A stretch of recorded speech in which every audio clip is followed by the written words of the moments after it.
7-17 উপরও বেশি আয়াত আছে শুধু জিহাদ সম্বলিত। কত বড় দুঃসাহস হলে পরে, কত বড় জালেম সরকার আল্লাহর ভাষায় হতে পারলে আল্লাহর বিধানগুলোকে বই থেকে কর্তন করে দিতে চায়। সংসদের সংবিধানের প্রথমে লেখা আছে আল্লাহর উপর আস্থা থেকে, আল্লাহর উপর আস্থা রেখে সমস্ত কাজ হবে দেশের, সেই লাইনটাকে কর্তন করে দেওয়া হয়েছে।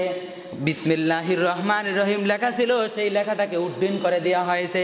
সমস্ত বইয়ের শিক্ষার মনোগ্রামে লেখা ছিল, পড়ো তোমার প্রভুর নামে, ইকরা বিসমি রব্বিকাল্লাযী খলাক, যিনি তোমাকে সৃষ্টি করেছেন। আল্লাহর এই আয়াতকে উঠিয়ে দেওয়া হয়েছে। আল্লাহ বলছেন, যদি ইমানদারের বাহিরে কোনো ব্যক্তি ক্ষমতা হাতে পায় তাহলে সে ক্ষমতায় গিয়ে 4টা কাজ করবে।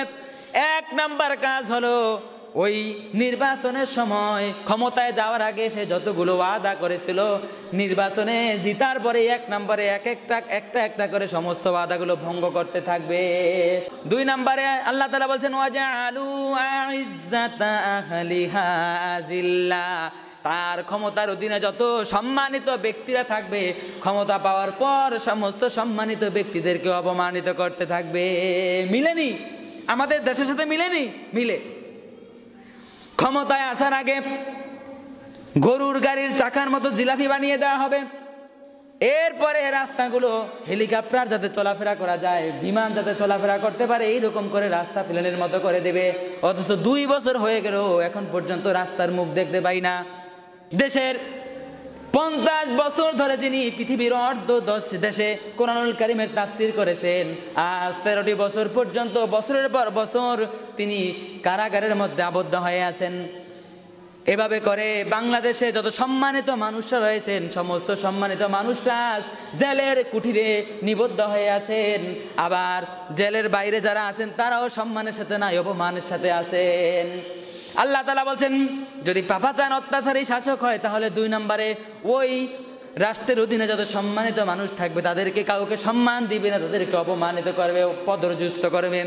3 নম্বরে হলো ইযা তাওয়াল্লা সাআ ফিল আরদি লিইফসিদা ফিহা ওয়া ইউহলিকাল হারসা ওয়ান নাসলা ওয়াল্লাহু লা ইউহিব্বুল ফাসাদ।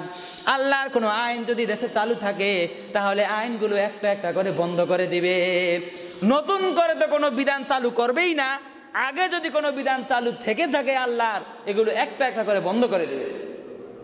ক্ষমতায় আসার পর 1 নম্বরে জ্বালা শুরু হয়েছে কোরআনুল কারীমের যত জিহাদের আয়াত আছে, এই জিহাদের আয়াতগুলো কোরআনুল কারীম মাদ্রাসায় যত বই পড়ানো হয় এই বই থেকে জিহাদের আয়াতগুলো তুলে দিতে হবে।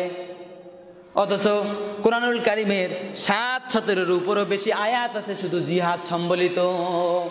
কত বড় দুঃসাহস হলে পরে, কত বড় জালেম সরকার আল্লাহর ভাষায় হতে পারলে আল্লাহর বিধানগুলোকে বই থেকে কর্তন করে দিতে চায়।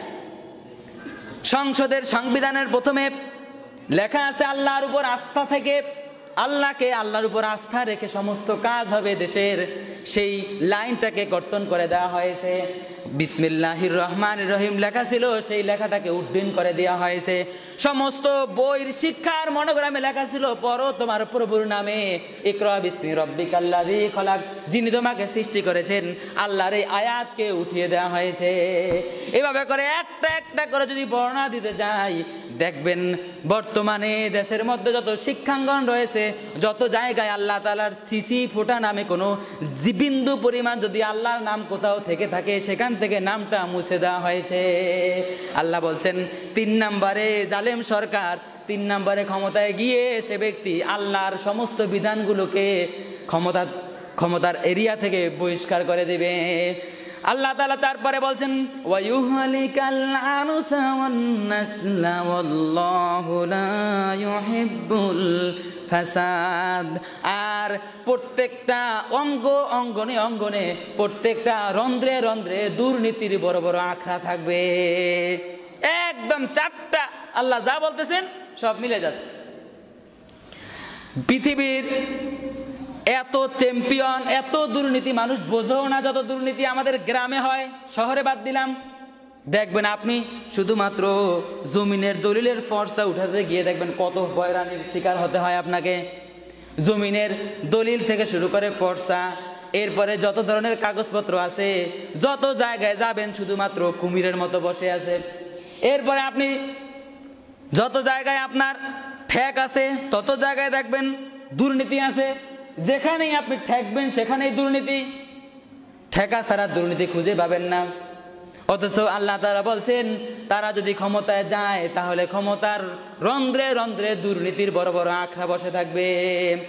আল্লাহ রাব্বুল আলামিন আমাদেরকে এতক্ষণ পর্যন্ত আমরা শুনলাম ক্ষমতা পাওয়ার পর ইমানদাররা 4টা কাজ করবে। 1 নম্বরে নামাজের বিধান কায়েম করে দিবে, 2 নম্বরে জাকাতের বিধান কায়েম করলে পরে গরিব মানুষ আর খুঁজে পাওয়া যাবে না, 3 নম্বরে যত সৎ কাজ আছে সবগুলো জারি করবে, সমস্ত অন্যায়গুলো ধূলিসাৎ করে দিবে। ইমানদার সরকার না আসা পর্যন্ত এই 4টার সিসি ফোটাও আপনারা দেখতে পাবেন না। জালেম সরকার আসলে পরে 4টা কাজ করবে। 1 নম্বরে তারা নির্বাচনের সময় যত ওয়াদা দিয়েছে সমস্ত ওয়াদাগুলো ভঙ্গ করবে। 2 নম্বরে তারা যত সম্মানিত লোক আছে এদেরকে অপমানিত করবে। আল্লাহর ভাষায় আমি কথা বলছি, নিজের মন থেকে একটা কথাও বলছি না। 3 নম্বরে তারা ক্ষমতায় গেলে আল্লাহর যত আইন আছে সমস্ত আইনগুলো ধূলিসাৎ করে দেবে। 4 নম্বরে তারা প্রত্যেক রন্ধ্রে রন্ধ্রে দুর্নীতির আখড়া বসিয়ে দিবে।